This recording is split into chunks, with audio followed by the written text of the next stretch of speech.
Oh, hi. I was just reading this book. It's The Muses and an Owner's Manual to Your Creativity. It's like a owner's manual for a car, but it's for your creativity. It's got all these pictures in it. Like, see, there's a picture. I was just going to read two things out of it because if you're like me, I know you have a short attention span. This is the does, and that's the does as in is duh. A dose of the obvious to help you operate your creativity with your eyes open. Lubricate your common sense with these points that calibrate more creativity. Number one, beating yourself up doesn't work as well as being fascinated by who you are and the things that you do. What would that be like to be fascinated by who you are? Just ask the question.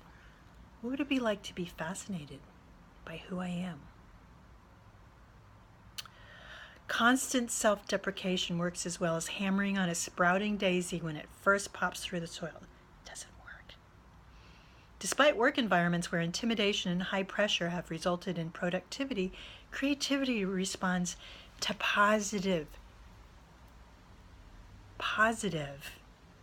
reinforcement. Inner applause, yay, and chocolate. At least for me.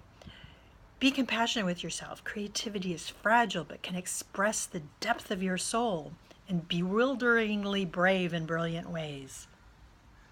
Like, this is brave. People my age doing stuff like this. Number two, you get more done when you start things than when you don't. Duh, see what I mean? J.R.R. Tolkien once said, "It's a job that's never started that takes the longest to finish." And along the same train of thought, Will Rogers added, "If you're on the right track, you'll get run over if you just sit there." See the train of thought, track. Get it? To start, your first step just has to be point yourself in the direction of your creative adventure.